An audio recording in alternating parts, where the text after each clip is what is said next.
Alhamdulillah, wa salatu wa salam ala rasulillahi sallallahu alayhi wa sallam. Allahumma la ilma lana illa ma 'allamtana innaka antal alimul hakim. Et parfois, quand tu t'assois et tu regardes ceux qui sont devant toi, ta motivation en fonction de leur état. Et le nom de fawaïd que tu veux donner, ajouter ou diminuer en fonction de l'état des gens aussi. D'accord? Si tu vois que la dose peut être lourde en fonction à cause de leur état, soit tu réduis, soit tu arrêtes plus tôt. Et c'est ce qu'on a vu aussi les machines faire. D'accord? Donc quand vous venez, quand vous sentez que vous êtes vif, alors on est vif aussi. D'accord? On est vif aussi. Quelle est la facilité, Moussa? وقوله قل إن كنتم تحبون الله فاتبعوني يحببكم الله ويغفر لكم ذنوبكم. L'auteur maintenant, il continue à nous montrer qu'Allah subhanahu wa ta'ala, il a des attributs. Contrairement à trois groupes de personnes qui ont des erreurs sur les attributs. On a les Jahmiya, les Mu'tazila et les Ash'ariyya. Je pense que tout le monde dans cette assise a déjà retenu le nom de ces trois groupes. Jahmiya, Mu'tazila et Ash'ariyya. Qui n'a pas encore retenu ces noms-là? Ça peut aller pour tout le monde. Maintenant, c'est quoi la différence entre ces groupes-là quand on parle de nos attributs? Et chaque groupe a des erreurs dans plusieurs sujets et plusieurs fondements. Chacun de ces groupes a des erreurs dans plusieurs sujets, dans plusieurs fondements. Quand vous connaissez les Jahmiya et les Ash'ariyya, c'est les Jabriya. Ils disent que l'homme n'a pas de volonté ni de capacité. Allah fait de nous ce qu'on veut. Et s'il veut, il va mettre le croyant en enfer et le mécréant au paradis. Vous connaissez les Mu'tazila, ils vont vous dire quoi? Que la volonté de l'homme est détachée de celle du Créateur. Voilà pourquoi le Créateur ne crée pas nos actions. Quand vous rentrez dans le chapitre de Al-Iman, la foi, les Jabriya et les Mu'tazila, les Jahmiya et les Ash'ariyya vont vous dire quoi? Fais ce que tu veux, la foi est dans le cœur, ça n'augmente pas, ça ne diminue pas, on a tous la même foi, le péché ne fait pas diminuer la foi. D'accord? Et les Mu'tazila vont dire comme les Khawarij, tu fais un grand péché, alors tu sors de la foi. Ça suit, tu sors de la foi. Et chez les Mu'tazila, tu sors de la foi, mais tu ne rentres pas dans la mécréance dans ce bas monde. Tu es dans un juste milieu. Un juste milieu qu'on n'a pas connu avant eux et on ne connaîtra pas après eux. D'accord? Et quand tu viens dans les noyaux attributs, c'est ce qui nous intéresse ici. Les Jahmiya refusent tous les attributs d'Allah. D'accord? Les Jahmiya refusent tous les noms et tous les attributs d'Allah. Et c'est ce que vous allez voir dans la moitié des livres, la moitié des cours. Et en avançant, vous allez voir qu'ils acceptent certains noms. D'accord? En avançant, vous allez voir qu'ils acceptent certains noms. Mais retenez de façon générale, les Jahmiya, ils refusent tous les noms et tous les attributs d'Allah. Ils refusent tous les noms et tous les attributs d'Allah. Et ça, c'est la règle générale sur eux. Les Mu'tazila, ils refusent tous les noms et ils acceptent tous les noms et ils refusent quoi? Tous les attributs. Les Jahmiya disent Allah, il n'est pas As-Sami' et il n'a pas l'attribut de Sam'. Allah n'est pas l'audient et il n'entend pas. Il refuse le nom et l'attribut. Les Mu'tazila acceptent le nom et refusent l'attribut. Les Mu'tazila font quoi? Éloigne-vous un peu de base. Éloigne-toi légèrement. Non, c'est bon. Les Mu'tazila font quoi? Eux, ils acceptent le nom, mais ils refusent l'attribut. Les Mu'tazila diront qu'Allah, il est Sami' bila Sam. Qu'Allah, il est l'audient, mais qu'il n'entend pas. Ça suit? Et les Ash'ariyya. Les Ash'ariyya, eux, on n'arrive jamais à savoir vers quelle direction ils partent. Ils vont dire, nous on refuse, nous on accepte les noms, mais quant aux attributs, on va voir. Tout ce qui est attribut d'action, vous savez c'est quoi les attributs d'action? Ce qui est rattaché à la volonté d'Allah. Quand il veut, il fait. Tout ce qui est attribut d'action, les achats leur disent que nous on délaisse cela. Ça suit? Est-ce que c'est fini? Ils vont encore regarder les attributs des sens. Certains attributs des sens, ils vont regarder est-ce que leur raison accepte cela. Comme Al-Ulu. Le fait qu'Allah soit toujours au-dessus de toute chose.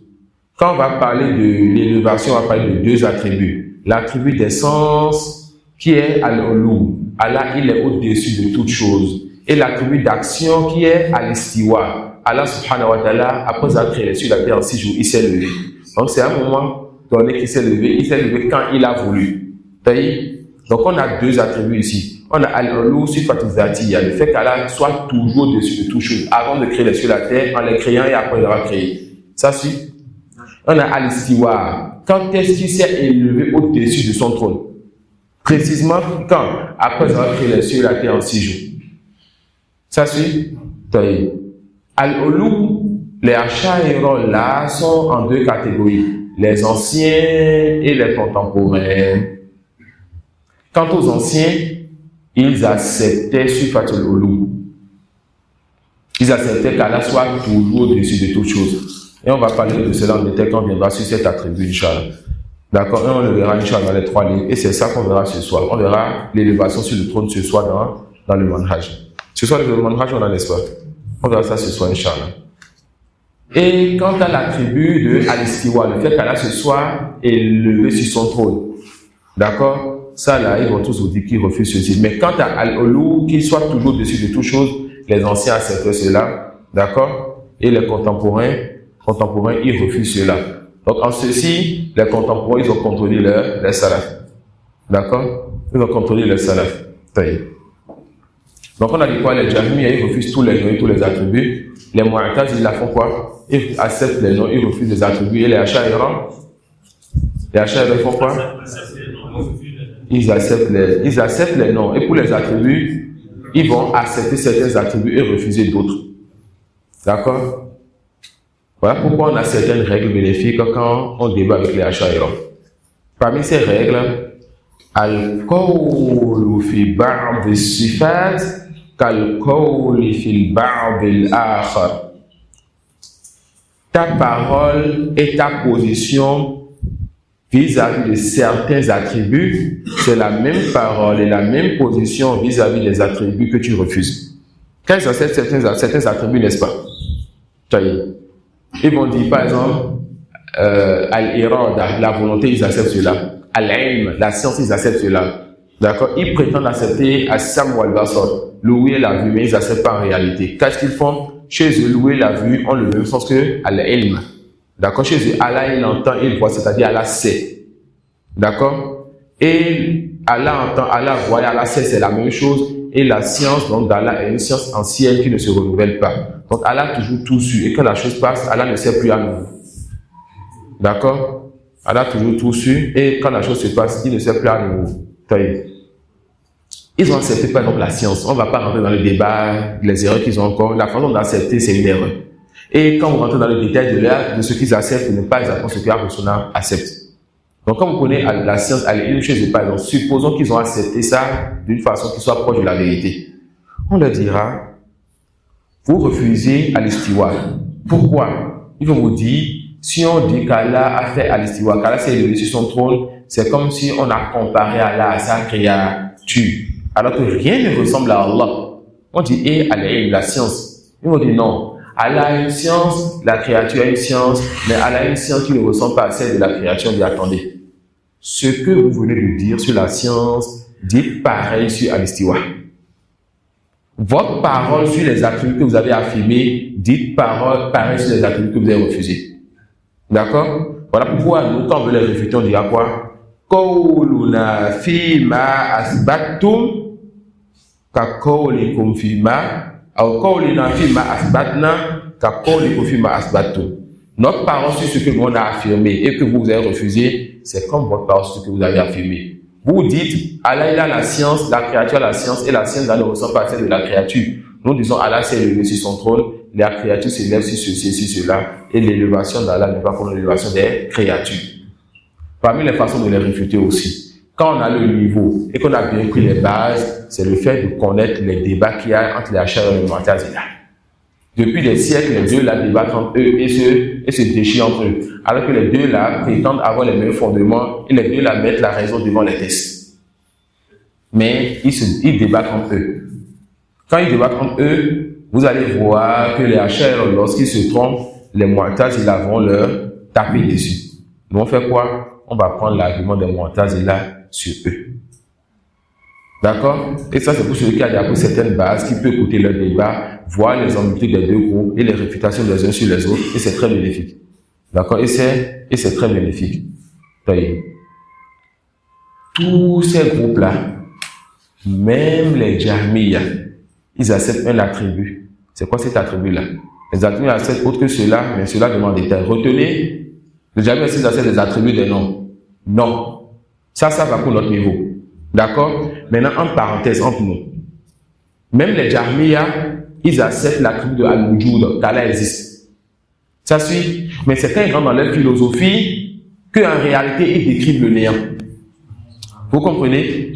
Si les Jahmiya disaient qu'Allah n'existe pas, notre débat n'est plus avec des gens qui se veulent de l'islam, c'est des gens qui carrément sont quoi? Des athées. Mais eux, ils sont les débats avec quoi? Avec les athées. Ça reste entre nous d'abord, d'accord? Ça reste entre nous d'abord. Les Jahmiya, ils acceptent parmi les attributs d'Allah et autre que cela. Ils acceptent quoi? Al-Wujud. Ça, le chef va t'enseigner cela pour que tu puisses débattre avec quelqu'un qui est un Jahmi et qui a des fondements. D'accord? Et Cheikh Al-Islam Taymiyyah, il a beaucoup appris ça dans At-Tadmuriyya. Ça peut aller. Quand tu débattes avec un Jahmi qui a des fondements, et quand on dit Jahmi de façon générale, on parle des Jahmiya qui sont des kuffars et qui aujourd'hui eux-mêmes n'existent pas, mais leur croyance est en l'air et attend qui va prendre ça. Voilà pourquoi on continue par enseigner les égarements pour que cette croyance ne revienne pas encore dans le cœur des musulmans. On dit quoi? Les groupes disparaissent, voilà, qu'inal makol la tamut. Les paroles ou bien les croyances ne disparaissent pas. D'accord? Quand l'ignorance revient, que la science disparaît, alors les croyances reviennent. On appelle Jahmiya, donc les premiers Jahmiya, les Mu'taz et les Ash'ari, tout ça c'est les Jahmiya. Mais ici, je ne vous parle de tous les trois groupes. Tous les trois groupes disent ou prétendent qu'Allah il existe, ou prétendent croire qu'Allah il existe, même les premiers Jahmiya. Voilà pourquoi Jahmiya a débattu avec qui? Jahmiya Safwan, avec des gens qui disaient qu'Allah n'existe pas. Les Mu'taz et les Ash'ari, leur règle qui les a égarés, c'est parce qu'ils ont été pris par la philosophie et la moitié des philosophes sont des athées. Vous voyez? Donc ils disent tous qu'Allah existe, on dit attends. Allah existe, la créature existe. Vous vous rappelez le code Mushtarak? La règle là, cette règle là, c'est une règle quand vous la maîtrisez, dans les noyaux attribués, vous êtes préservé et c'est une âme solide pour combattre ces trois groupes. Je dis ces trois groupes là, c'est les principales. Si on apprend dans les Corans, les Maturidiyya et bien d'autres, mais jusque les autres qu'on va citer, ils seront comme les autres à différence près. Un peu comme la différence entre les Mu'taz et les Maturidiyya et les Ash'ari, c'est presque les mêmes groupes, mais c'est les mêmes groupes. Vous allez à Azhar, vous parlez avec un jeune asiatique, vous dites moi je suis Maturidi. C'est-à-dire je suis Ash'ari presque. D'accord? Je suis Ash'ari presque. Ou mais je suis Ash'ari presque. Alors, vous dites, est-ce que tu acceptes qu'Allah existe? S'il dit non, alors toi tu vas lui parler des preuves pour justifier qu'Allah existe, c'est un autre débat. S'il dit oui, là tu peux parler à quelqu'un qui est musulman et qui se veut de l'islam pour affirmer les attributs d'Allah. Tu dis, tu acceptes qu'Allah existe? Il dit oui. Tu acceptes que la créature existe? Il dit oui. Tu dis, comment Allah existe, la créature existe? Il va dire oui, Allah existe, la créature existe, mais l'existence d'Allah n'est pas comme l'existence de la créature. Tu dis, attends. Allah descend, la créature descend. Allah viendra le jour dernier, la créature vient. Allah sait le son de la créature, c'est lui aussi d'autres créatures. L'attribut d'Allah n'est pas comme l'attribut de la créature. Ta parole sur l'existence et notre parole sur tous les attributs. Ça peut aller. Ça peut aller. Et il y a plein de groupes parmi eux qui refusent l'existence. Et ils ont d'autres attributs qu'ils acceptent aussi. Et en les réfutant, on prend certains attributs qui nous sont bénéfiques pour les toucher. Et il y a certaines règles qu'on n'a pas encore vues, comme, n'est-ce pas, At-Tarkib, At-Tajsim, et certaines choses qui sont des ambiguïtés un peu plus solides chez eux. Quand on vient sur ces ambiguïtés, il y a d'autres choses dont on a besoin pour dire oui, ils affirment ceci. Et par ceci, on peut les coincer. Ça peut aller. Par ceci, on peut les coincer. On a compris c'est quoi les Jahmi et tout ça. Comme les savants le font dans la jurisprudence, quand ils vont prendre le matin et sans le ranger ou bien le détail, il y a des choses qui ne sont pas dans le matin. Ils vont t'expliquer, te dire arrange le cadre. Ensuite, il va dire quoi chez vous, revenir au matin. Donc, on revient encore à ce dont on a besoin. Est-ce que les Jahmi acceptent les noms, les attributs? Non. Les Mu'taz, ils acceptent les noms, pas les attributs. Les Ash'ari acceptent les noms, certains attributs et pas d'autres. Et c'est là que vous allez voir la famille de certains étudiants. Quand ils sont préparés, les Jahmi acceptent certains attributs, ils disent, qu'est-ce que tu dis? Ils vont te parler, débat. Allah Moustapha. Allah nous assiste. Alors, on a compris la réalité de ces trois groupes, n'est-ce pas? Ici, l'auteur continue à affirmer les attributs d'Allah. Il dit, la parole d'Allah, « Qul in kuntum tuhibbuna Allah fattabi'uni yuhibbukumullah wa yaghfir lakum dhunubakum » Dis, si vous aimez vraiment Allah, alors suivez-moi. Allah va vous aider pour pardonner vos péchés. Deux attributs ont été ici de façon apparente. Il y a l'attribut je pense pas le deuxième avant de toucher ce qui intéresse l'auteur ici. Yaghfir lakum dhunubakum, Allah pardonne les péchés. Ici, yaghfir, c'est un verbe, n'est-ce pas? C'est un verbe. Alors ça va amener peut-être à prendre une faïda. On a les noms, on a les attributs, on a les verbes. Ça suit? On a les noms, les attributs et les verbes. L'attribut, ça peut aller. L'attribut est connu, comme la miséricorde, comme l'amour et ce qui va dans ce sens. Le verbe, on peut prendre du verbe un attribut, mais on ne peut pas prendre un nom du verbe. Yaghfirullahu al-mu'minin. Allah pardonne aux croyants. Donc Allah a l'attribut du fait quoi? Du pardon. Il pardonne. Il y a l'attribut là qui est dans ce verbe-là. D'accord? Waja'a rabbuk. Et ton Seigneur est venu. Ça veut dire que Allah, il y a l'attribut de quoi? On ne le caractérise pas le fait de venir. Ça peut aller. Mais on ne va pas dire quoi? Al-Ja'i. On ne va pas sortir du verbe quoi? Yaghdabu rabbuk. Ton Seigneur se met en colère. Ça peut aller. Donc, on va tirer du verbe l'attribut du fait qu'Allah se met en colère. Mais on va dire qu'Allah il est al-Ghadib. La réponse non. On ne sort pas un nom du verbe, mais du verbe, on tire l'attribut. Quant au nom, le nom renferme deux choses. Le nom renferme ce nom qui indique l'essence du créateur et le nom renferme l'attribut donc de ce créateur. D'accord? Le nom renferme deux choses. Certains savants citent une troisième chose. Il s'agit de la relation entre l'attribut que renferme ce nom et les autres attributs. Mais ce qui m'intéresse ici, c'est les deux choses qu'on a dit. Le nom renferme deux choses. Tout nom d'Allah renferme deux choses. Asma'ullah a'lamun wa awsaf. D'accord? Tout nom d'Allah renferme deux choses. C'est quoi ces deux choses-là? Il y a le nom qui va rattacher à l'essence, à l'être d'Allah. Aux zat. Quand on va dire Allah, Ar-Rahman, ça peut aller Al-Quddus, Al-Ghafour. Chaque nom indique Allah lui-même. Et chaque nom renferme un attribut. Ça suit? Alors, si vous avez compris ces deux choses que renferme le nom, vous allez comprendre alors ceci. Quand on regarde l'essence, on regarde l'être, on regarde Allah. D'accord? On dit, les noms d'Allah sont tels des synonymes. Les noms d'Allah sont tels des synonymes, des muradifs. Car tout nom d'Allah indique la même chose. Tout nom d'Allah indique Allah. Al-Rahman indique Allah. Al-Qudus indique Allah. Al-Ghafour indique Allah. Al-Alim indique Allah. On a compris ça? Ça y est. Mais quand on regarde l'attribut, alors cela n'a pas les mêmes sens. D'accord? Al-Rahman n'est pas Al-Qudus, c'est-à-dire l'attribut de Rahman, la miséricorde n'est pas, Al-Ilm n'est pas la science. Et la science n'est pas quoi? La science n'est pas Assam, n'est pas l'ouïe. Et l'ouïe n'est pas quoi? Al-Basar n'est pas la vue. On a compris ça? On a compris ça? Oui. Quand je dis, qui est-ce qu'il y a deux ou trois prénoms ici? Non.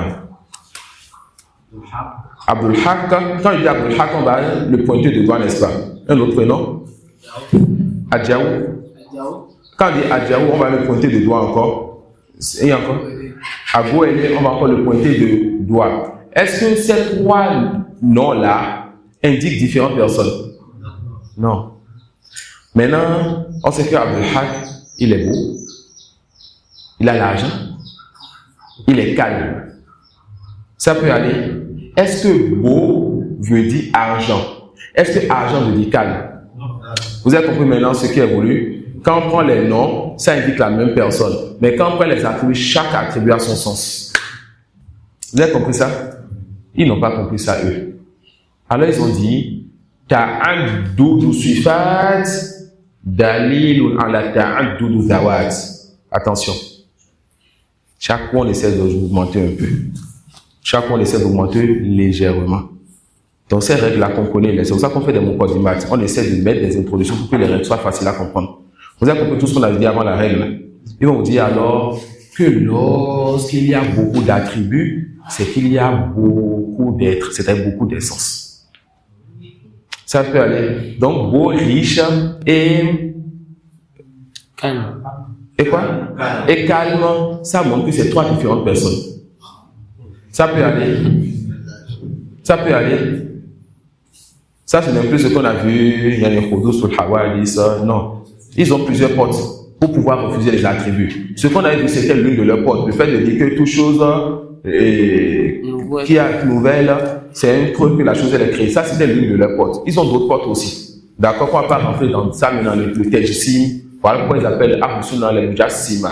Parce qu'ils ont une porte par laquelle ils vont dire qu'Allah n'a pas d'attributs. Ou bien qu'Allah n'a pas certains attributs. Comme on a fait ces attributs des Mujassima.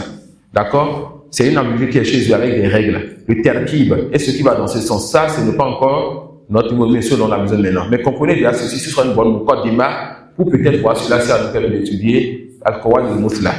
D'accord? Et on devait faire ça cette année avec Alisha et la sortie Filanticom. Il y a vu que le séminaire, les livres qui sont en besoin de digestion, il ne faudrait pas trop ajouter. D'accord?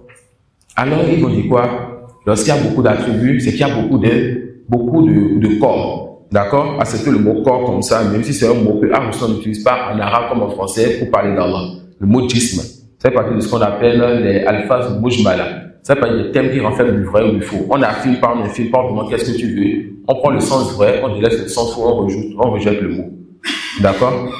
D'accord? Celui qui a compris ça n'a qu'à accepter. Celui qui n'a pas compris, on verra comment se comporter avec ce qu'on appelle l'alphas mujmala. D'accord? Le plus important ici, ils disent quoi? Beaucoup d'attributs, ça indique quoi? Ça implique quoi? Beaucoup d'attributs impliquent beaucoup de corps ou beaucoup de personnes. D'accord? Est-ce que cela est correct? La raison, c'est elle voit que cela n'est pas correct. Ça suit? La raison, c'est elle voit que cela n'est pas correct. D'accord? Donc, quand on le prend comme ça, on va dire que cela est battu. On a pris la muqaddima, on a pris la base, on a pris ce qui résume leur ambiguïté, on a vu que cela n'est pas correct. Inch'Allah, quand Allah nous permettra de voir l'ambiguïté réellement avec ce qu'ils ont comme prétendu cause ou raisonnement, on va réfuter de façon solide, car yani, c'est des choses qui peuvent avancer, de te tromper sur ce qu'on veut voir qu'en réalité, ce n'est pas vrai. D'accord? Ça peut aller. Pourquoi revenir sur la nature?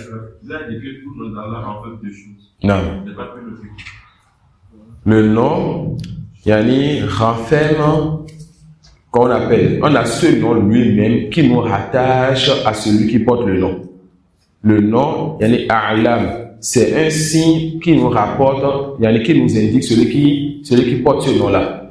Quand il dit Imdad ici, on ne va regarder que toi. Quand il dit Moussa, on va regarder l'oustaz. Ça peut aller. Donc, le nom est un signe qui indique la personne. Ça peut aller.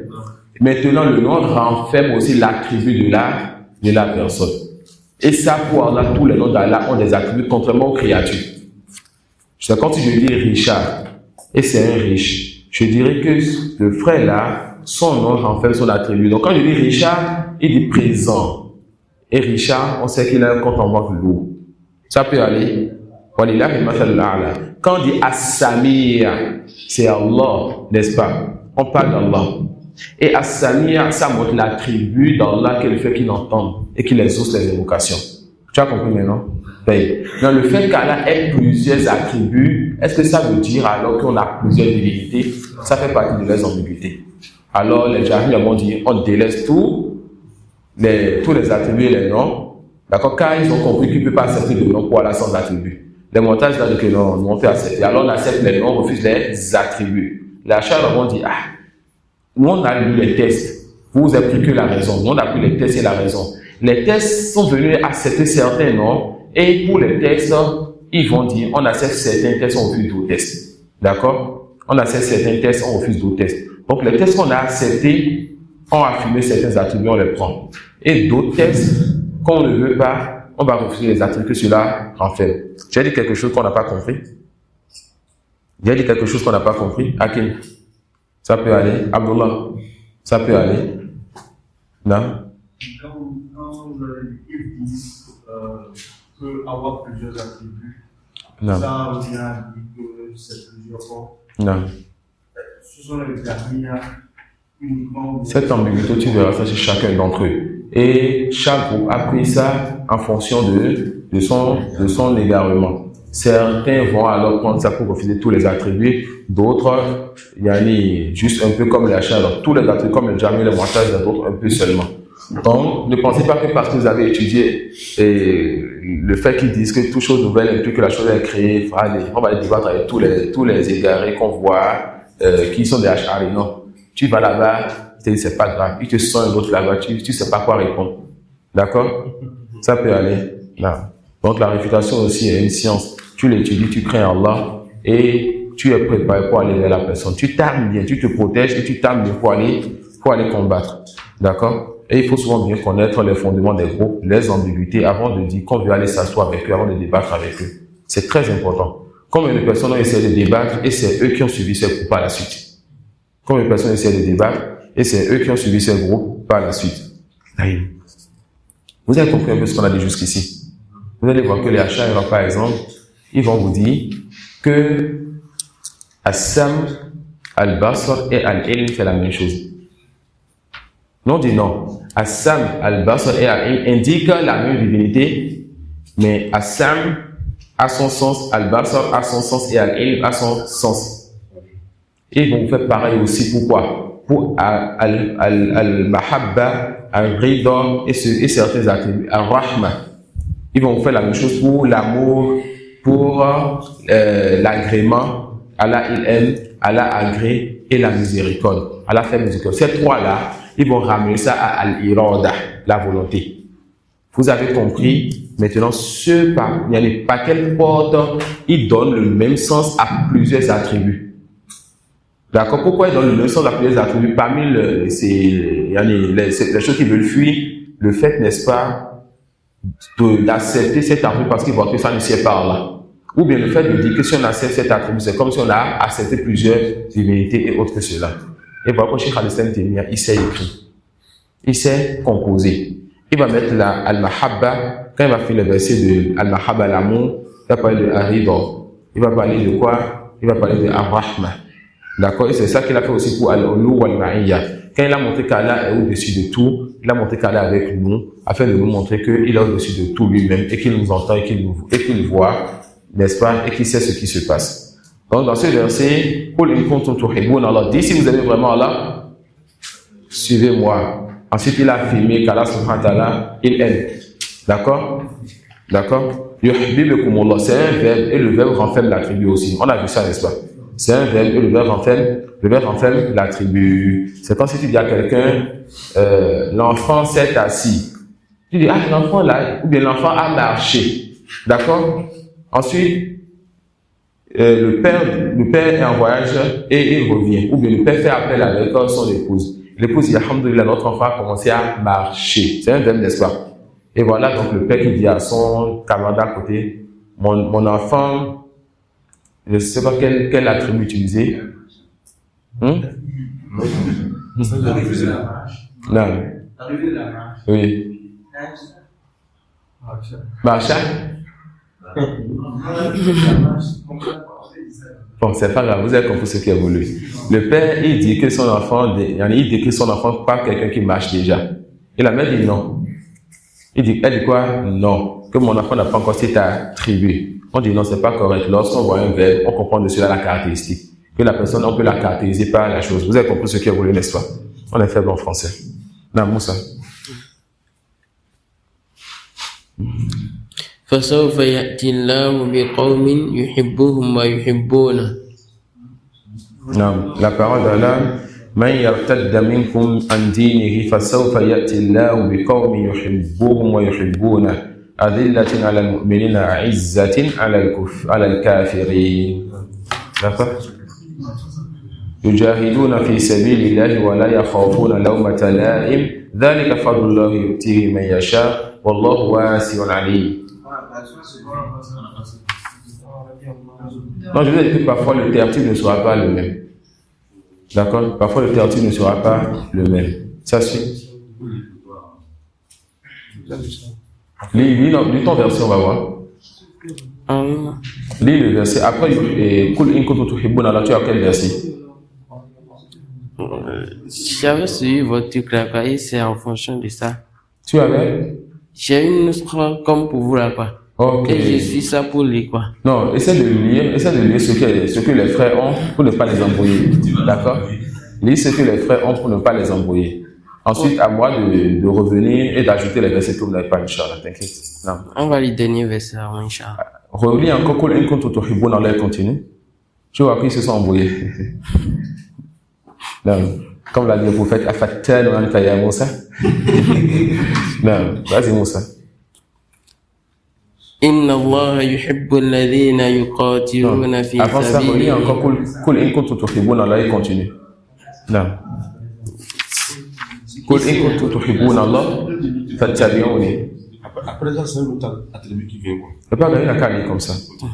قل إن كنتم تحبون الله فاتبعوني يحببكم الله ويغفر لكم ذنوبكم وقوله رضي الله عنهم ورضوا عنه Non, zid. وقوله بسم الله الرحمن الرحيم ربنا وسعت كل شيء رحمة وعلما وكان بالمؤمنين رحيما كتب ربكم على نفسه الرحمة وهو الغفور الرحيم فالله خير حافظا وهو أرحم الراحمين Continue. وقوله ومن يقتل مؤمنا متعمدا فجزاؤه جهنم خالدا فيها وغضب الله عليه ولعنه وقوله ذلك بأنهم اتبعوا ما أسخط الله وكرهوا رضوانه فأحبط أعمالهم وقوله فلما آسفونا انتقمنا منهم وقوله ولا Non. Certains versets seront ajoutés de mon côté, Inch'Allah, dans l'explication de At-Tanbihat Saniya. Al-Muhim, ces versets que l'Oustaz a lu, ces versets que Cheikh Al-Islam a amenés, d'accord, vont nous faire tourner sur certains attributs. L'amour, le fait qu'Allah aime. Et quand on parle du fait qu'Allah aime et on l'aime. Mais les innovateurs comme le Mu'tazila disent, on n'aime pas Allah et Allah n'aime pas, subhanallah. On n'aime pas Allah et Allah n'aime pas. D'accord? Donc il va affirmer ici le fait qu'Allah aime. Il va affirmer le fait qu'Allah se mette en colère, al-Ghadab. Il va affirmer ce qui va dans ce sens comme As-Sakhat, le fait qu'Allah se mette en colère. Il va affirmer Ar-Rahma, la miséricorde. D'accord? Et ces choses-là, l'amour, la colère et la miséricorde, les Ash'aira vont dire que tout cela, ça revient à un même attribut, al-Irad, à la volonté. Donc ils vont dire, par exemple, al-Mahabba, l'amour, ils vont dire que Iradatul In'am, ou bien Ar-Rahma, Iradatul In'am. La miséricorde, c'est le fait qu'Allah veuille faire du bien. D'accord? On va dire tout ceci fait partie de la miséricorde. Mais le fait de définir et de délimiter la miséricorde à Iradatul In'am, hada batil. D'accord? Car la miséricorde d'Allah est large. Et le fait qu'il veut délimiter la miséricorde et dire que c'est ceci seul, avec leur conviction, leur croyance, cela est un égarement.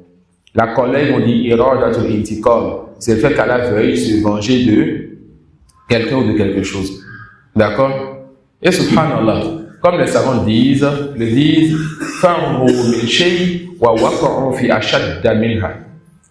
Ils ont essayé de fuir quelque chose, ils ne veulent pas faire ressembler Allah à sa créature, et ils tombent souvent dans pire que cela. Quand ils vont dire la volonté, on dit qu'est-ce que la créature n'a pas la volonté, ils vont dire oui. Alors pourquoi tu affirmes la volonté? Tu n'es pas aussi mouchab dira, tu n'as aussi comparé Allah à sa créature, ils vont dire non. Allah veut, la créature veut, la volonté de Allah n'est pas comme la volonté de la créature. On dit pareil pour les autres attributs aussi. Dit pareil pour les autres attributs. Alors on va prendre les versets. Allah dit, Man yartadda minkum, il y a des versets que vous ne verrez pas chez vous. Man yartadda minkum an dinihi fasawfa ya'ti Allahu biqawmin yuhibbuhum wa yuhibbunahu adillatin 'alal mu'minina a'izzatin 'alal kafirin. Dans ce verset, Allah nous rappelle, oh vous qui êtes en train de profiter encore de cet héritage aujourd'hui. Oh vous les croyants, celui-là qui va apostasier en parlant de la foi, ou celui qui va abandonner donc les rangs en parlant de l'étudiant scientifique de tout le monde, celui-là qui va se détourner donc de cette lumière après que cette lumière lui soit venue, que celui-là ne pense pas qu'il va arriver à la région d'Allah. Amrullahi sayutam. Allah subhanahu wa ta'ala, il va compléter son affaire. Ça peut aller. Le prophète sallallahu alayhi wa sallam, au début de sa da'wa, alors que ses compagnons étaient persécutés et qu'ils étaient malmenés, d'accord, et qu'ils étaient faibles, il disait Wallahi la yatimanna hadha al-amr. il jurait par Allah que cette affaire va atteindre son but, que cette religion va être complétée. Et il n'est pas mort jusqu'à ce que Allah subhanahu wa ta'ala dise Al-yawm akmaltu lakum dinakum. Aujourd'hui, j'ai parlé pour votre religion. Et lui, depuis le début de sa da'wah, il avait cette conviction, cette certitude qu'Allah va compléter cette religion. Alors, Allah va élever cette religion avec ou sans nous. Si on est ferme et qu'on reste sur ce chemin, quand Allah va élever la vie, il va élever la vie avec nous. Qui a gagné? Alhamdulillah. Si on se détourne de ceci, alors, sha'nullah. Ça revient donc à notre affaire. Et ce qui intéresse l'auteur dans ceci, yuhibbuhum. Allah, il aime donc. Si vous délaissez donc cette affaire, Allah va vous remplacer par un autre groupe. Allah va les aimer. Donc, est-ce qu'Allah aime? Allah aime. Et ils aiment aussi Allah subhanahu wa ta'ala. D'accord? Allah aime et ils aiment aussi Allah subhanahu wa ta'ala. On va essayer d'avancer avec les versets et se concentrer parfois sur ce qu'on appelle wajh shahid, ce qui intéresse l'auteur dans le verset. La parole d'Allah, Inna Allah yuhibbu alladhina yuqatiluna fi sabilihi saffan ka'annahum bunyanun marsus. Allah subhanahu wa ta'ala, il aime, et ce qui est voulu sur c'est quoi? Le fait qu'Allah aime. D'accord? L'auteur, il amène les versets sur tes seulement. Pourquoi? Celui qui lit, qui comprend la langue, cette personne, c'est alors qu'Allah aime. Donc, si toi, tu veux dire autre chose que cela, tu t'es trompé et tu as parlé sur Allah sans science. Allah, il aime ceux qui combattent sur son chemin en rang pareil à un édifice renforcé. D'accord? Ici, Allah, il est en train de dire qu'il aime qui? Ceux qui sont en train de faire le djihad et le djihad légiféré. Alors, est-ce que le djihad est une adoration? Comment on peut me justifier que le djihad est une adoration dans ce verset? Qui peut me justifier de ce verset que le djihad est une adoration? Allah dit qu'il aime ceux qui combattent. Non. Donc, on tire de là. L'adoration, c'est tout ce qu'Allah aime. Non. On a dit les moyens par lesquels on peut connaître une adoration lorsqu'Allah donne l'ordre, lorsqu'il montre qu'il aime la chose ou ceux qui font la chose, lorsqu'il fait l'éloge de la chose ou ceux qui font cette chose-là. Alors ce verset, il prouve quoi? Il prouve que le djihad légiféré est quoi? C'est une adoration. Il dit wa huwa al-ghafur al-wadud. Al-wadud fait partie des noms d'Allah. Al-wadud fait partie des noms d'Allah. Wa huwa khalisul hubbi wa altafuhu wa araqquhu. Al-wadud, c'est l'amour le plus pur, le plus doux et le plus délicat. Al-wadud, d'accord, ou bien al-wud. L'attribut qu'on va sortir de cela, al-wud. Al-wadud fait partie des noms d'Allah subhanahu wa ta'ala. Et on retire de cela al-wud. C'est quoi al-wud? C'est l'amour le plus pur, le plus doux, l'amour le plus pur, le plus doux et le plus délicat et le plus délicat.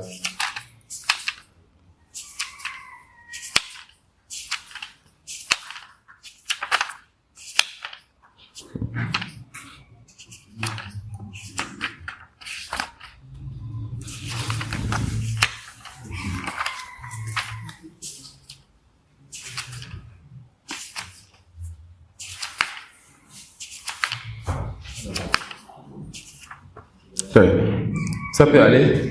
Donc, Allah, il aime. On dit yuhibbu. Allah, il aime en utilisant le verbe yuhib, ahabba yuhibbu. D'accord? Donc, la mahabba, ça fait partie des termes qu'on utilise en arabe pour parler de l'amour qu'Allah il peut avoir pour ses créatures. Al-mahabba. D'accord? Al-wud. Ça fait partie aussi des termes qu'on peut utiliser en arabe pour parler de l'amour qu'Allah subhanahu wa ta'ala il a pour ses créatures. Ça suit? Oui. Ensuite, il dit la parole d'Allah, Bismillahir Rahmanir Rahim. Il veut pas de quel attribut ici? Ar-Rahma, la miséricorde. Vous voyez, Cheikh Al-Islam Temia, il parle de l'amour. Il amène 2-3 versets. Il parle maintenant de Ar-Rahma. Ensuite, il va parler de Ar-Ridha, yani l'agrément. Ensuite, il va parler de As-Sakhat, ou bien Al-Ghadab, la colère. Il va citer 3-4 attributs pour montrer qu'Allah a ses attributs. Je vous mets les versets. Qu'est-ce que vous voulez dire sur ces versets? Afin de faire quoi? Afin de dire à ces gens-là que ces attributs ont chacun leur sens et n'ont pas le même sens.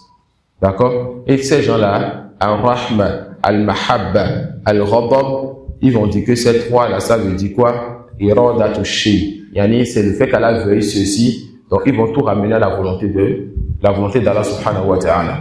D'accord? Donc, elle dit Bismillahirrahmanirrahim. Dans ça, on a l'attribut de miséricorde. Et la miséricorde est commune. Et il n'est pas permis pour quelqu'un de délimiter la définition de la miséricorde en disant que la miséricorde, c'est-à-dire, la miséricorde, c'est non. D'accord? Tu peux dire, faire partie de la miséricorde d'Allah, le fait qu'il pardonne. Faire partie de la miséricorde d'Allah, le fait qu'il te fasse entrer au paradis. Faire partie de la miséricorde d'Allah, le fait qu'il t'accorde la subsistance. Est-ce que ces trois choses seulement, c'est ça qui rend la miséricorde d'Allah? Non. On peut citer tout ce qu'on veut, alors on dira toujours que la miséricorde d'Allah est plus large que tout ce qu'on a cité. Vous voyez? Et la miséricorde est de deux catégories. Quand on parle de la miséricorde qu'on rattache à Allah, c'est de deux catégories. Ar-Rahmatul lati hiya sifatun lahu wa Rahmatul lati hiya min makhluqatihi. Il y a la miséricorde qui est l'attribut d'Allah. Quand Allah dit Ar-Rahmanur Rahim, la miséricorde fait partie des attributs d'Allah. Allah, il est Ar-Rahman, et Ar-Rahman renferme l'attribut qu'on appelle Ar-Rahman, qui est la miséricorde. D'accord? Donc, la miséricorde fait partie de quoi? Des attributs d'Allah subhanahu wa ta'ala. Vous voyez? Maintenant, on a la miséricorde qui est quoi? Qui est créée. D'accord? Anti-Rahmati. Allah dit ça à quoi? Anti-Rahmati, au paradis. Le paradis fait partie des créatures d'Allah et le paradis, Allah l'a appelé Rahmati. Il a rattaché le paradis, il l'a décrit comme miséricorde et il l'a rattaché à lui-même. Est-ce que le paradis est un attribut d'Allah? La réponse non. Alors le paradis est une des créatures d'Allah et ça fait partie des miséricordes créées. D'accord? Ça fait partie de quoi?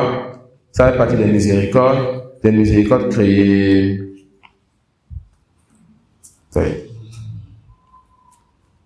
Rabbana wasi'ata kulla shay'in rahmatan wa 'ilma.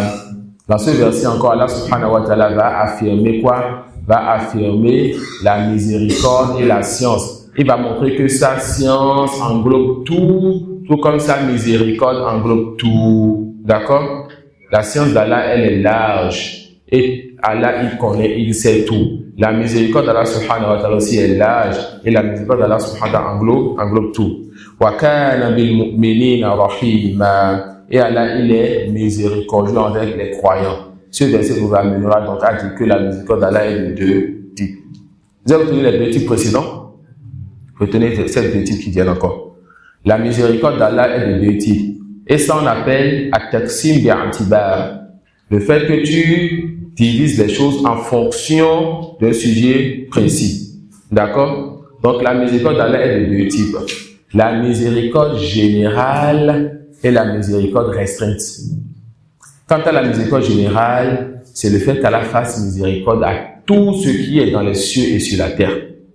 N'est-ce pas? Le fait qu'Allah subhanahu wa ta'ala fasse miséricorde à tout ce qui est dans les cieux et sur la terre. N'est-ce pas lui qui nourrit l'oiseau qui a quitté chez lui le ventre affamé? N'est-ce pas lui subhanahu wa ta'ala qui nourrit le poisson qui est dans l'eau? N'est-ce pas lui qui nous nourrit et nous accorde la subsistance? N'est-ce pas lui qui fait descendre la pluie sur la terre par laquelle on a un climat qui nous convient? On a l'eau à boire, la végétation qui sort. Et cela, les animaux, les croyants, les non-croyants en profitent, n'est-ce pas? Alors sa miséricorde, ça touche tout le monde. Maintenant, dans la miséricorde particulière, comme ce verset le dit, wa kana bil mu'minina rahima, alors Allah, il est miséricordieux envers les croyants, par le fait de guider leur cœur vers la foi, par le fait de les raffermir, par le fait de leur faire entrer dans sa miséricorde créée qui est quoi? Le paradis. Ça si, on a compris les deux premières catégories, ces deux catégories qu'on vient de voir encore. Et la parole d'Allah, wa rahmati wasi'at kulla shay.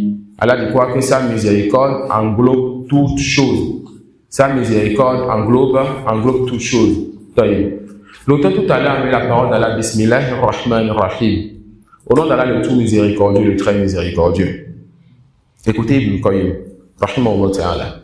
Il dit, وتضمنت بسم الله الرحمن الرحيم إثبات النبوات من جهات عدة. Oui, lorsque nous on est en train de méditer sur le Coran et qu'on est restreint dans notre méditation à cause de notre faiblesse de langue et de compréhension, lui, il prend Bismillahirrahmanirrahim et nous dit que cette phrase-là montre ou bien justifie ou bien est une preuve de la prophétie, est une preuve qu'Allah a envoyé des prophètes et cela de plusieurs manières. Non, ce n'est pas une seule manière. Ce que nous en lisant Bismillahirrahmanirrahim, on ne voit pas, lui l'a vu et de plusieurs manières. Il dit quoi? La parole Bismillahirrahmanirrahim justifie qu'Allah a envoyé des prophètes et cela, c'est justifie cela de plusieurs manières. Il dit Al-Awwal min ismillahi wa huwa al-ma'luh al-ma'bud. Il dit le nom d'Allah, Allah, qui est dans la parole Bismillahi, ce nom-là, Allah, ce nom indique que c'est la divinité qui mérite l'adoration, n'est-ce pas? Allah indique que c'est la divinité qui mérite l'adoration. Voilà, c'est ila ma'rifati ubudiyyatihi ila min tariqi rusuli. Et on n'a pas la possibilité de savoir comment adorer donc Allah si ce n'est que par le moyen des messagers. Subhanallah. Il dit, lui il prend le Coran, il dit Bismillahirrahmanirrahim. Inch'Allah, Allah, c'est lui la seule divinité qui mérite l'adoration. Et on n'a aucun moyen donc de savoir comment l'adorer si ce n'est donc par le moyen des prophètes. Il n'y a pas chez lui, Haddathani Qalbi bin Rabbi, mon cœur m'a raconté de mon Seigneur que je dois faire telle évocation, je dois faire telle adoration. Non. Il sait que ce Seigneur-là ne va pas montrer comment l'adorer si ce n'est qu'après avoir envoyé l'ange qui va apporter la révélation aux prophètes qui vont laisser leur héritage. Et cet héritage, tu l'apprends pour pouvoir savoir comment adorer Allah. N'est-ce pas? Il dit ensuite, deuxième point. Minismihir Rahman. Il prend le nom d'Allah Ar-Rahman.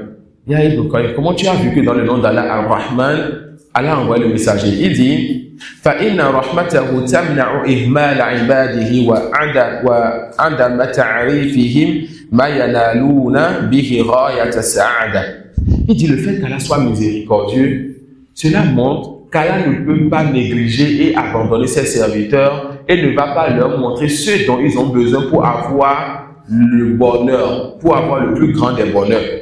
فمن أعطى هذا الاسم حقه عرف أنه متضمن لإرسال الرسل وإنزال الكتب أعظم من تضمنه علم إنزال الغيث وإنبات الكلأ وإخراج الحب فاقتداء الرحمة لما يحصل به حياة القلوب والأرواح أعظم من اقتدائها ما يحصل به حياة الأبدان والأشباح. سبحان الله, il te dit celui qui comprend et qui donne à ce nom-là son droit saura que le nom d'Allah Ar-Rahman, le tout miséricordieux, le fait qu'Allah ait l'attribut de miséricorde, cela implique donc qu'il a envoyé des messagers et fait descendre des livres afin de nous guider vers ce qui nous est le plus bénéfique. Ce qui est plus bénéfique, encore plus important que le fait juste de manger, de boire, de faire tomber la pluie, de faire sortir la végétation. Subhanallah. Tu prends juste le nom d'Allah, Bismillahirrahmanirrahim, tu rappelles la Roubi à la Seigneurie d'Allah, que c'est lui qui a tout créé. C'est lui Allah qui a tout créé. Que c'est lui qui accorde la subsistance, qui fait tout cela. Et tu rappelles aussi que c'est lui encore qui a envoyé des messagers, qui a fait descendre des livres. Tout cela avec cette phrase-là seule. Et les savants disent, plus le besoin est grand, plus Allah facilite les moyens d'obtenir ce besoin. Entre l'oxygène l'air qu'on va respirer et la nourriture qu'on va manger, lequel est plus important? L'air qu'on va respirer. On peut patienter 1 ou 2 journées sur la nourriture, mais on ne peut pas patienter sans oxygène. Subhanallah, regardez comment l'oxygène dans l'air est partout et est gratuit. Allez à l'hôpital et voyez ce que les gens payent quand ils ont du mal à obtenir l'oxygène d'Allah. On dit quoi? C'est quand tu paies la chose, mais quand quelqu'un paie la chose, que la personne connaît sa valeur. D'accord? Et on dit que la santé est une couronne qui est sur la tête de ceux qui sont en bonne santé. Et seuls les malades voient cette couronne-là. C'est celui qui est malade qui voit sur la tête de ceux qui se portent bien cette couronne-là, qui dit en réalité tu as un bienfait. D'accord? Et tu ne sauras pas qu'Allah t'a donné un bienfait qu'on appelle le pouce, jusqu'à ce que tu sois touché donc sur ton pouce et que tu saches que cela était un des bienfaits d'Allah sur toi. C'est comme quelqu'un qui a perdu ses biens. et qui a perdu, dans cette vie, ses enfants voient beaucoup de choses. Et il pense donc qu'il a déjà tout perdu et il pleure jusqu'à ce qu'il perde la vue. D'accord? Subhanallah. Les bienfaits d'Allah sur nous sont multiples. D'accord? Donc, dans ce verset, tu rappelles que c'est Allah qui t'a accordé plein de bienfaits, c'est Allah qui a fait ceci, qui a fait cela. Et que de la même façon que l'oxygène est plus important que le repas, Allah a facilité cet oxygène, n'est-ce pas? Rentre dans ça, fait partie de sa miséricorde, le fait que ce qui est plus important encore que l'oxygène, la raison pour laquelle il t'a créé. وَمَا خَلَقْتُ الْجِنَّ وَالْإِنسَ إِلَّا لِيَعْبُدُونِ. Je n'ai créé les djinns et les anciens, ce n'est que pour qu'ils m'adorent. Sache qu'Allah t'a facilité plus les chemins pour comprendre c'est quoi l'adoration, qui il est, comment l'adorer, que comment il t'a facilité l'oxygène. Où est-ce que tu as passé sur la tête, tu ne vas pas avoir l'air pour respirer. Voilà pourquoi il a mis autour de toi et même en toi plein de choses pour le connaître et savoir qu'il est ton Seigneur. Et quand tu sais qu'il est ton Seigneur, la règle dit quoi? La Seigneurie implique l'adoration. Ya Yohannas, oh vous les gens, adorez qui? Rabbakum, votre Seigneur. Pourquoi il a dit Ya Yohannas, Rabbakum? Il n'a pas dit Ya Yohannas, Allah. Pourquoi il a dit oh vous les gens, adorez votre Seigneur? Il n'a pas dit oh vous les gens, adorez Allah. Afin de nous rappeler que c'est lui seul notre Seigneur, celui qui nous a créés. Et quand tu sais que c'est lui seul qui t'a créé, tu vas faire quoi? Tu vas l'adorer. D'accord? Tu vas faire quoi? Tu vas l'adorer. Donc, Ibn Qayyim te prend cette phrase-là, il te prend et Allah, il te dit donc que c'est lui seul qui mérite l'adoration. C'est lui que tu dois adorer. Et tu ne sauras pas c'est quoi l'adoration et comment l'adorer jusqu'à ce que tu fasses quoi? Jusqu'à ce que tu prennes donc l'enseignement des messagers. Il te dit, Ar-Rahman, il est miséricordieux envers tout le monde. Il fait partie de sa miséricorde, il fait qu'il fasse descendre la pluie sur la terre pour nourrir les corps. Alors, fait partie de sa miséricorde, le fait qu'il fasse descendre la révélation pour nourrir les cœurs. Alors, il a envoyé les messagers, donc encore pas miséricorde pour l'humanité. Vous avez compris ça? On va ajouter encore. Dans cette phrase encore, Bismillah, Rahman, Rahim, il y a le fait d'affirmer les trois catégories de Tawhid. Ça peut aller? D'affirmer les trois catégories de Tawhid. Commençons par le plus facile. Tawhid de l'Asma wa Sifat. L'unification, on a dit hier, non? C'est le nom qu'on a retenu, non? Unicité. C'est ça, on a retenu? Unicité. En tous les cas. L'unicité d'Allah dans les noyaux attributs. D'accord? Ça, c'est très facile. Bismillahi Allah. C'est un nom d'Allah qui renferme l'attribut de celui qui mérite l'adoration.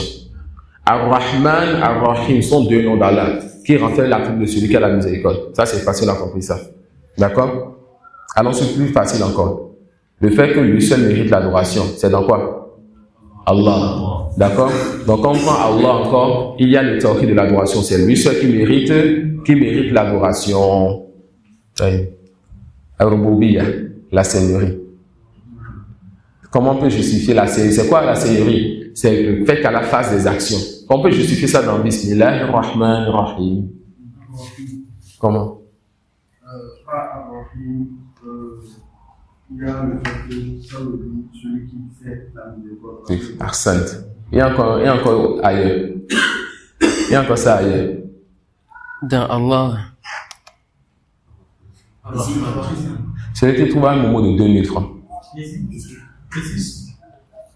fait qu'on dit Bismillah, Arsant. Explique. c'est on demande la miséricorde à Allah. Il faut m'écrire, envoyer ton numéro. On demande. On est je suis pressé pour donner l'argent, quoi. Donc, quand on dit Bismillah, oui. On demande l'assistance. Arsant. On va voir ton numéro, Inch'Allah, pour le coup. Oui, on va expliquer. C'est comme ça. Tout le monde ne peut pas avoir le même niveau de compréhension. Alors, lorsqu'on dit Bismillah, le bas qui est dans Bismillah, c'est quoi? Ba ou isti'ana. Ça veut dire quoi isti'ana? Avec ce bas, on demande l'aide d'Allah, n'est-ce pas? Quand tu demandes l'aide d'Allah, Allah va faire quoi? Allah va t'aider. Donc, Allah a fait une action, n'est-ce pas? Voilà pourquoi les Mu'tazila refusent de dire que ce bas, c'est le bas de l'isti'ana. Parce que les Mu'tazila sont quoi? Des qadariyat dans le af'al. Les Mu'tazila voient qu'Allah ne fait pas. Ça suit qu'Allah ne va pas aider ses serviteurs. Et la majorité des groupes qui ont dévié dans les noyaux attribués aussi refusent cela. Car quand tu demandes l'aide d'Allah pour quelque chose de précis, donc Allah va faire une action, nouvelle disent non, on n'est pas dans ça. Allah ne peut pas t'aider. D'accord? Ça peut aller? Ça peut aller? Non. Mais pour certaines choses qu'on pense que c'est des choses simples, ils ont fait des erreurs graves dans ces choses, subhanallah. Voilà pourquoi Az-Zamakhshari, lui, il refuse le ba là. D'accord? Il dit que ce ba n'est pas ba ou l'istiana. D'accord? Il refuse que lorsque tu dis bismillah, ce n'est pas l'aide d'Allah que tu demandes. D'accord? Ça peut aller. Et il refuse, comme son groupe, le Mu'tazili, qu'Allah porte assistance donc à ses serviteurs. Eux, ils ont refusé. Le prophète nous a dit quoi? Iza sta'anta fasta'in billah. Quand tu demandes l'aide d'Allah. On a un groupe parmi nous qui dit Allah n'aide pas. On prend la parole de ce groupe-là, ou bien on prend la parole du prophète sallallahu alayhi wa sallam. Le prophète sallallahu alayhi wa sallam. Ça peut aller? Non. Rabbana wasi'ata kulla shay'in. On a compris ce qu'on avait tout à l'heure. Rabbana wasi'ata kulla shay'in rahmatan wa ilma. Wa kana bil mu'minina rahima. Et la parole d'Allah wa rahmati wasi'at kulla shay'in. Et la parole d'Allah kataba rabbukum ala nafsihi rahma. Le cheikh il rapporte la parole d'Allah et Allah s'est rendu obligatoire. Kataba, quand vous voyez kataba dans les thèses religieuses, c'est que la chose est obligatoire. Ya Yohannas, ya Yohannesina amanu, kutiba alaykumus siyam. D'accord? Kutiba, on vous a prescrit, on vous a rendu obligatoire le jeûne.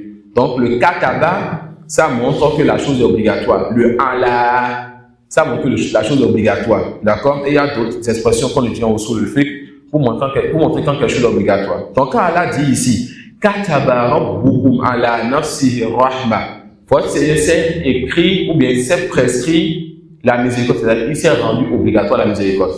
Retenez qu'Allah s'interdit lui-même des choses et il se rend obligatoire lui-même des choses.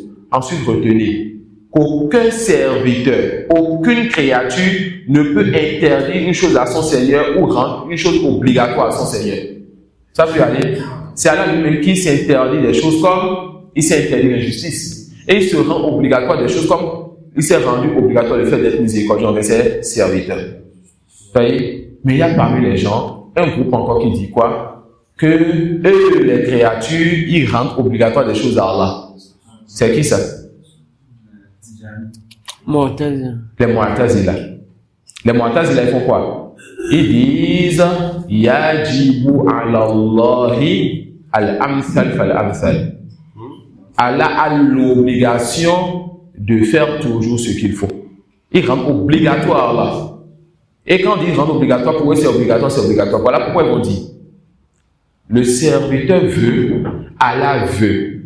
La volonté du serviteur est détachée de la volonté d'Allah. Ça suit. Donc le serviteur c'est lui-même qui veut et qui crée ses actions. Même si Allah ne veut pas cela.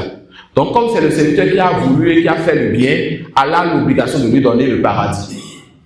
Ça peut aller. Allah a l'obligation. Comprenez les fondements des groupes. De façon générale, on connaît déjà ces sujets, mais ces détails sont très importants. Sont très importants, car ils sont parmi nous. Ces croyants sont parmi nous. Certains ont pris ces croyants sans le savoir. D'accord? Et si toi, tu ne comprends pas ces fondements, tu vas avec quelqu'un qui a déjà son oustaz, qui lui a enseigné. Tu lui dis, tu penses qu'il va t'écouter, toi, de laisser son oustaz, mais cette personne a de l'amour pour sa religion. Alors, pour l'amour qu'il a pour sa religion, si tu lui expliques les fondements, il va comprendre en réalité que ce qu'il disait ou bien ce qu'il croyait, c'est le faux. D'accord? Donc, les fondements sont très importants. Ils disent quoi? Le serviteur a une volonté. Le créateur a une volonté. La volonté du serviteur est détachée de celle du créateur. Et comme c'est le serviteur qui veut, qui crée, on a vu ça plusieurs fois dans le destin, n'est-ce pas? Ils vont ramener ça ici maintenant. Ils vont dire alors, Allah a l'obligation de lui donner le paradis. S'il fait, il fait de bonnes actions. Et ça fait partie des cinq piliers des Mu'tazila, des cinq fondements des Mu'tazila. Ça suit. Et il y a une histoire comme ça qui s'est passée. J'ai oublié le nom de l'imam où il était dans une assise dans laquelle il était en train d'enseigner le destin. Et il y a un Mu'tazili qui est dans l'assise. Alors l'imam, si je ne m'abuse, alors l'imam, il montre que les serviteurs peuvent faire des péchés. D'accord? Et que tout ce qui se passe, c'est Allah voulu. Même le mal, Allah voulu le mal pour une sagesse donnée. Allah veut le bien pour le bien et il veut le mal pour un bien qui est derrière. Ça suit? Allah a voulu que la personne prie pour le bien là qu'elle a prié la récompense. Allah a voulu que la personne fasse un péché pour que cette personne se répande par la suite qu'il y ait un bien, pour qu'il le pardonne qu'il y ait un bien, pour qu'il efface ses péchés après le pardon qu'il y ait un grand bien encore et qu'il lui donne le paradis après tout ceci. Bien sur bien, que de bien. D'accord? Donc l'imam explique la croyance des gens de la Sunna que le serviteur fait des péchés, que même les péchés c'est Allah qui fait. L'autre dit que lui se désavoue donc, ou bien toute pureté donc à un Seigneur qu'on va désobéir. D'accord? Qu'on va désobéir. Je vais rapporter le sens, je vais vous rappeler que les apports des thèmes. Alors voilà, donc tu as demandé, est-ce que on peut désobéir à Allah par contrainte? Est-ce qu'un serviteur peut avoir une volonté et Allah va vouloir le contraire et tu vas prendre le dessus sur quoi? Sur la volonté d'Allah? Ça, ce n'est pas possible. D'accord? La yu'sal ilahu qahra. Personne ne peut vaincre la volonté d'Allah pour le désobéir. Désobéir est une chose. Et encore prendre le dessus sur la volonté d'Allah est encore une autre chose. Ça suit. Allah c'est qui? Al-Wahidul Qahhar. C'est le seul. Toute personne peut prendre le dessus sur une autre. On dit Abu Bakr a pris le dessus sur Abul Haq. Hamza a pris le dessus sur Abu Bakr. Ensuite, Moussa vient prendre le dessus sur Hamza. Chaque personne peut prendre le dessus sur un autre et on prendra le dessus sur lui. Mais Allah il est quoi? Al-Wahidul Qahhar. C'est quoi Al-Wahidul Qahhar? C'est le seul qui prend le dessus sur toute chose et personne ne prend le dessus sur lui, subhanahu wa ta'ala.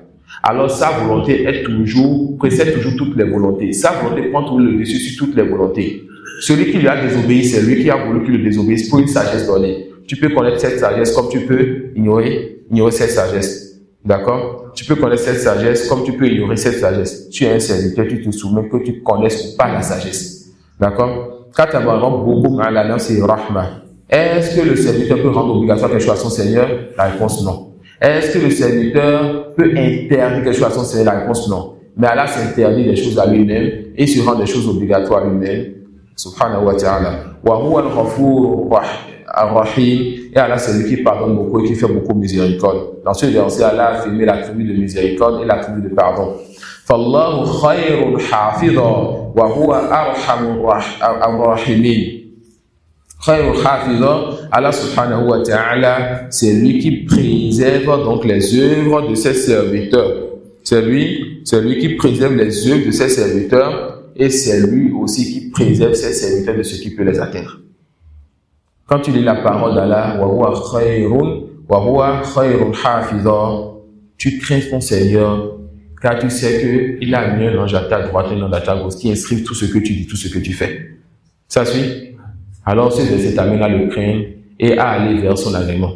Et quand tu lis ce même verset, que tu as compris ce verset, alors tu crois davantage à lui et tu l'aimes davantage car tu sais que c'est lui, c'est lui qui te préserve de tout ce qui peut t'atteindre. Alors est-ce que tu iras chez un alpha marabout, tu iras chez un féticheur, tu iras chez un devin? Non. Quand tu as atteint le mal, tu vas être préservé d'un mal, tu t'en rends ou bien tu te remets à ton Seigneur. D'accord? Tu te remets à ton Seigneur, c'est lui qui te préserve. Wa huwa arhamur rahimin, c'est lui, n'est-ce pas, le meilleur de miséricorde. Allahu a'lam. Je sais pas. Non. Al-Hafiz, Abdul Hafiz, je sais pas. On a vu ça l'année passée dans le livre? On n'a pas vu ça, non. Al-Hafiz, je sais pas. Je ne dirais pas oui ni non. Allahu a'lam. Mais on entend souvent Abdul Hafiz. C'est possible, je ne sais pas. Non. Ensuite, il dit la parole d'Allah, radiyallahu anhum wa radu anhu. Allah les agrée. Allah est satisfait de revenir. Revenez les frères. Allah les agrée, Allah est satisfait d'eux et ils agréent aussi leur Seigneur. Donc Allah, il agrée ses serviteurs et ses serviteurs se sont satisfaits de lui. Vous voyez, donc il est venu avec des versets pour confirmer qu'Allah aime et on l'aime. Pour confirmer la miséricorde. Qu'Allah, il fait miséricorde donc aux gens.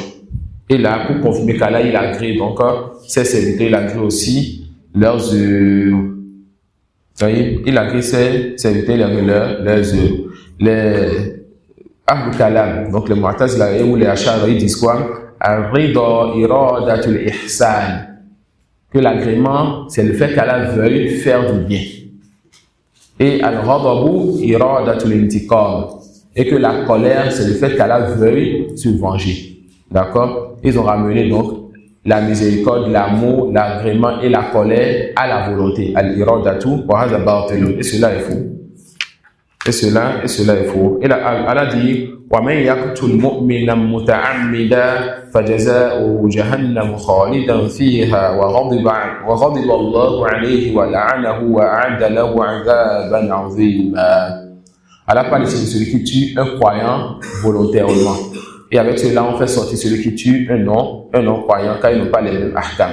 Donc, on tue le musulman qui tue un musulman volontairement, mais on ne tue pas le musulman qui tue un musulman, même si c'est volontairement. Mais il a son châtiment car il a fait quelque chose de terrible en islam.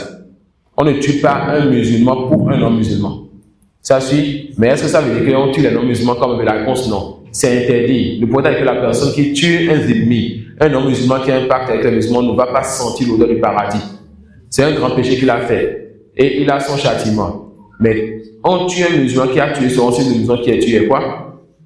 Un musulman. C'est aussi celui qui a tué un musulman. D'accord? Et aussi un musulman.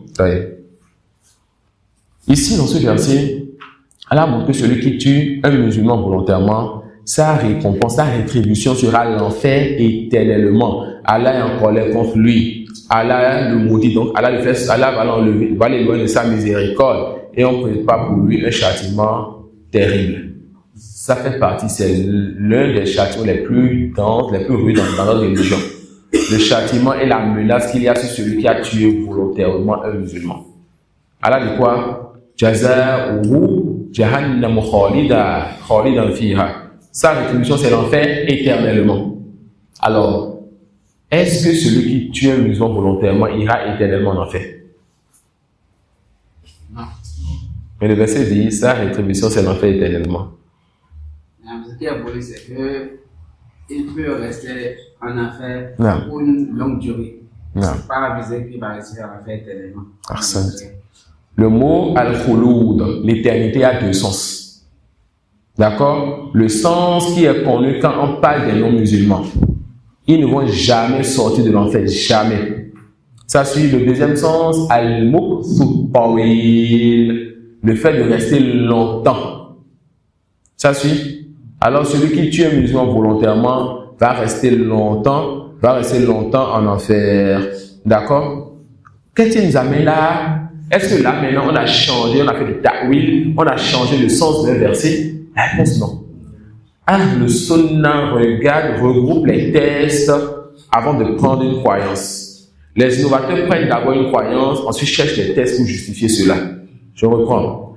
Le Sunna regroupe d'abord les tests, étudie les tests, ensuite prennent la croyance en fonction de ce test. Les innovateurs font quoi? Ils vont d'abord prendre une croyance, ensuite vont chercher à justifier cette croyance. Alors, le Sunna a regroupé les tests. Ils ont vu qu'ici, Allah dit que celui-là qui tue un musulman volontairement, il va faire quoi?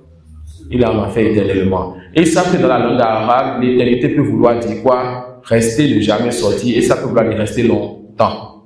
Et Allah aussi, on sait que celui qui fait des péchés en islam peut passer par l'enfer, ça ne le dérange pas.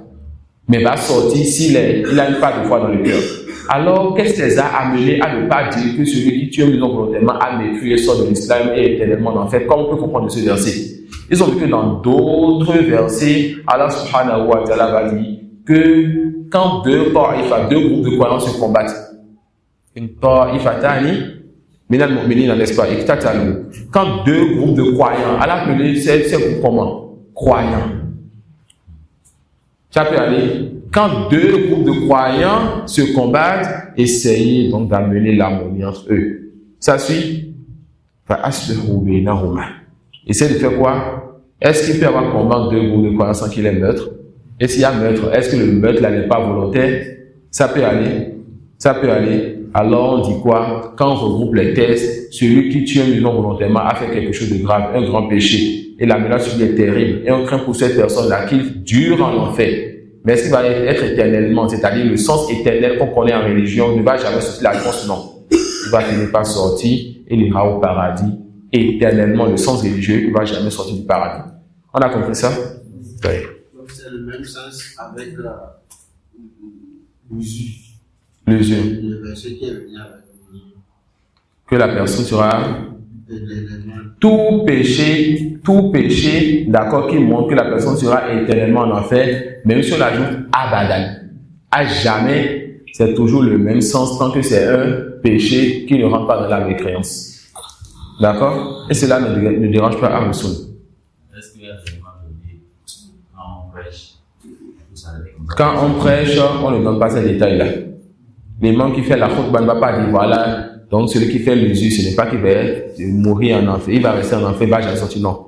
Tu expliques ce verset et tu montres que ce verset dit que la personne sera éternellement en enfer. Et tu fais peur. Le prêche, ça c'est le tahdid. Secouer les cœurs afin que les cœurs se réveillent et que les gens œuvrent. D'accord? On dit, on n'explique pas. D'accord? Et si après le prêche, quelqu'un vient à toi en tremblant pour dire non, j'ai fait ceci, j'ai fait cela, là tu lui dis non, mon frère est là, celui-là, tu fais quoi? Tu lui mets encore de la miséricorde dans le cœur pour que son cœur soit dilué et apaisé. Mais quand toi tu es en haut, tu veux quoi? Que les gens délaissent le riba. Tu es en haut, tu veux quoi? Que les gens ne s'entretuent pas. D'accord? Surtout dans les pays arabes, l'Égypte ou autres, les Arabes, c'était donc encore cette mauvaise, ce mauvais comportement où lorsque tu tues une personne, ou bien tu combats, ou bien tu as mis à une personne dans telle maison, dans telle famille, c'est tout le monde qui sort pour aller combattre les autres. Ça suit, il y a des villages comme ça où ils font toujours ces choses-là. Où on a tué une personne dans cette maison, ils vont décider alors tuer aussi des gens là-bas. Et tu tues là-bas, tu ici. Et ça fait que dans une famille, des frères vont carrément faire pour quitter le village et venir en ville. Quand ils savent que s'ils retournent au village, tant que tu es enfant, fils de cette maison-là, on peut te tuer sans raison valable. Tout simplement parce qu'un beau jour-là, le combat a commencé entre eux. D'accord? Ça peut aller. Donc, on dit cette texte-là, quand tu es sur le même bas, tu ne donnes pas le détail. Et aussi, quand tu fais des conférences ou autres, souvent tu ne rentres pas dans ces détails. On est entre quoi ici? Entre étudiants, l'étudiant a besoin de ces détails-là. D'accord? L'étudiant a besoin de ces détails. ذلك بأنهم اتبعوا ما أسخط الله وكرهوا رضوانه. Dans ce verset, l'auteur va encore confirmer donc ce qui a le sens de al-ghadab, la colère. Donc, cela parce qu'ils ont fait ce qui met Allah en colère et ils ont détesté donc chercher l'agrément de leur Seigneur. Falamma asafu, là, ils se sont verra le prochain cours, Inch'Allah. C'est quoi les attributs qu'on a vu aujourd'hui? Al-mahabba, wal-wud. Dans le sens est proche. On a vu que notre Seigneur, il aime et qu'on l'aime. C'est quoi les attributs qu'on a vu aujourd'hui? Ar-Rahma. On a vu que notre Seigneur, il fait miséricorde et que la miséricorde est connue, qu'on ne définit pas la miséricorde. Toute définition donnée à la miséricorde est une erreur. Car la miséricorde d'Allah est large. Et quand tu dis que Allah, il est miséricordieux, c'est-à-dire, tu veux définir, n'est-ce pas? C'est-à-dire, il va te pardonner, te faire rentrer au paradis, t'accorder des enfants, une femme, des biens. Si toi, ce que tu veux, mets tous les mots du dictionnaire dedans, la miséricorde d'Allah est plus large que ce que tu as décrit. D'accord? Tu peux dire, faire partie de la miséricorde d'Allah, ceci et cela. D'accord? Donc on dit quoi? On a vu l'amour, Allah il aime. La miséricorde, Allah fait miséricorde. Al-Rabb wa Sakhot, Allah il se met en colère. Arriba, Allah il est satisfait donc des yeux de ses serviteurs, il est satisfait de ses serviteurs. Et ces 4 attributs, Ahl Sunna dit, chaque attribut a son sens. Contrairement donc aux innovateurs qui disent que tous ces 4 attributs ont le même sens. C'est quoi leur sens? Al-Irad, dans la volonté. Alors ils vont nier les attributs d'Allah et ils vont prétendre qu'Allah subhanahu wa ta'ala, il ne se met pas en colère, il n'aime pas, il n'agrée pas, il ne fait pas miséricorde. Wa billahi tawfiq wa subhanaka wa bihamdik ashhadu an la ilaha illa anta astaghfiruka wa atubu ilayk.